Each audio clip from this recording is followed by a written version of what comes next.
Joel Miller's death wounded some of us deeply. Some even believed it was an act of blasphemy and a betrayal, while others, like myself, incredulously greeted with a sense of melancholy and sadness.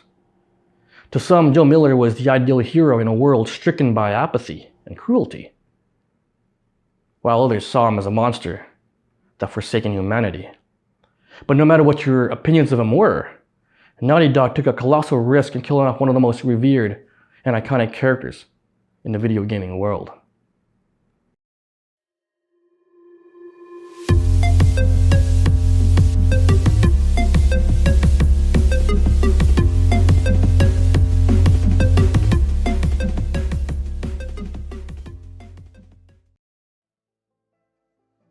Like many, I was fooled into thinking that it was going to be the death of Dina, Ellie's romantic interest, that would spark Ellie's obsession for vengeance. Little did we know, Naughty Dog was using every conceivable method to throw us off the scent, the most egregious being the misleading trailer. Were they wrong with the misdirection? At first I felt a little violated. It almost seemed like false advertisement. But the more I thought about it, how else could they have kept such a huge secret? Of course they were going to kill off Joel. After all, this is a video game, an interactive medium. This isn't just a passive story. The players are somewhat of an extension of the characters they are playing. We have invested the same amount of time understanding and caring for Joel as Ellie had. Therefore, this isn't only about Ellie's vengeance, but our own. Dina's death wouldn't have generated the same amount of impact that Joel's death would. And so in the end, I understood why Naughty Dog had to perform the sleight of hand marketing. Personally, I thought Joel's death was crafted very poignantly, and with a brutality that was disturbingly unapologetic and uncompromising.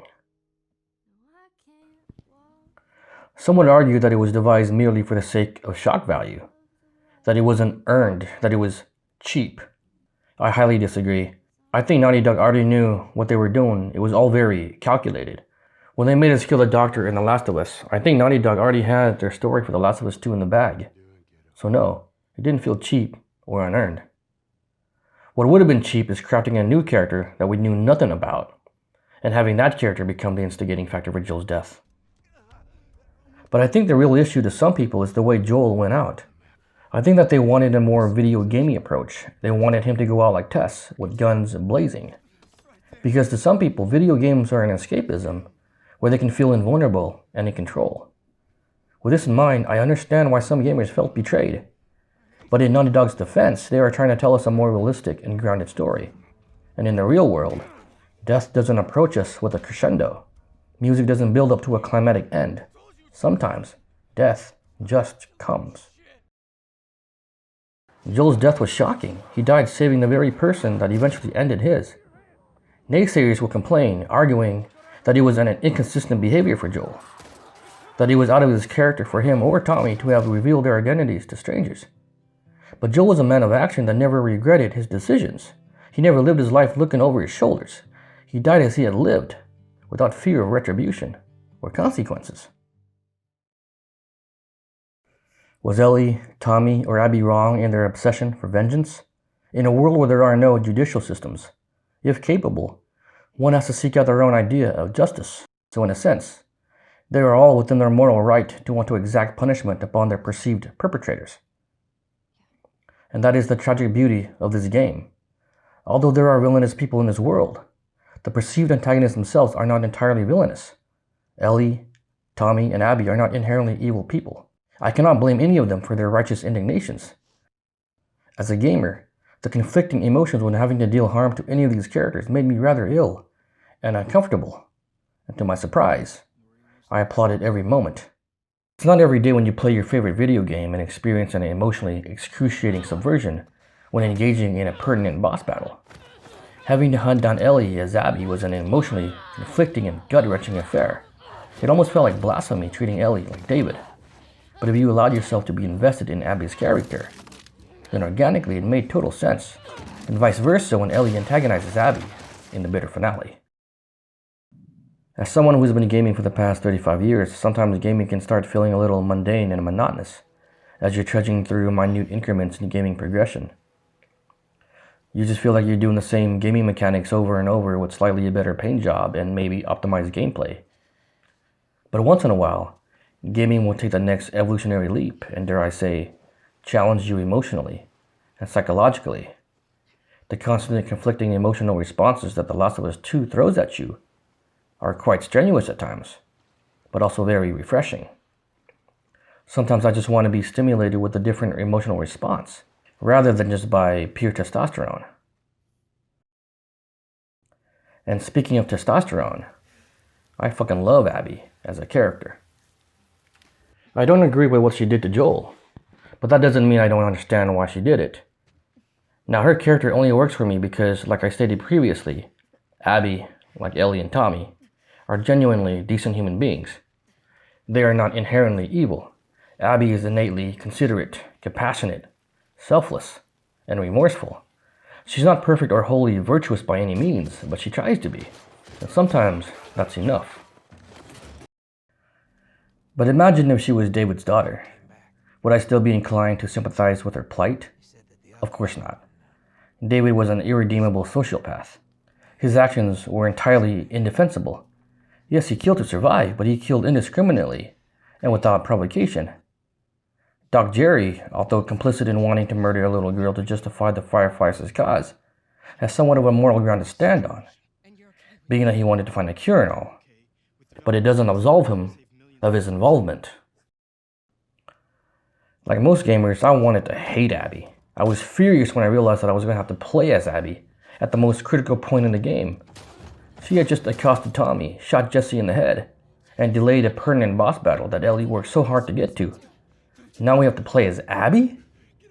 As much as I wanted to rage quit, and believe me, I was livid as hell, I realized that I just had to trust Naughty Dog's storytelling pedigree. They at least deserved that much from me.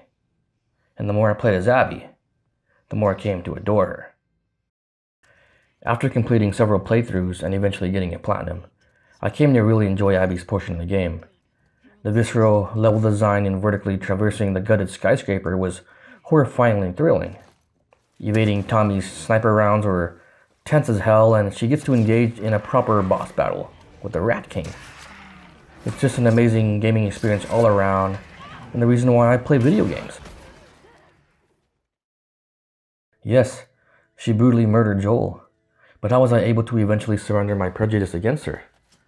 Simply because I don't think she fully understood the context of why Joel did what he did. She unequivocally believes that Joel murdered the Fireflies and, most importantly, her father. But why did he do it? Now, this is all just speculation on my part, since the game never really addresses this issue. I think she has the context all wrong. She probably believes that the smuggler was just some apathetic miscreant.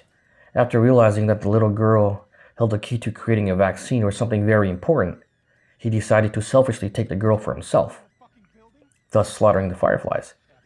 That's probably Abby's misinterpretation of the event.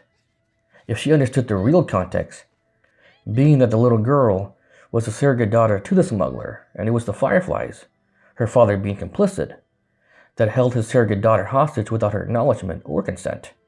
The same consent that Abby was able to give to her own father. If she understood that the smuggler was only trying to save his little girl from being butchered without that very consent, I don't think she would have harbored such vengeance in her heart. But if it ever comes to light and discloses the fact that she did understand the full context of the situation, that Joe was trying to protect Ellie because it wasn't the Firefly's right to make that decision for her, and Abby still maintained ill will towards the smuggler for doing what any rational parent would have done, then I would have to reassess my feelings about her. Now, I could be way off with my interpretation, but until they reveal her absolute train of thought during those moments, hopefully in the next game, this will be my rationalization in empathizing with Abby.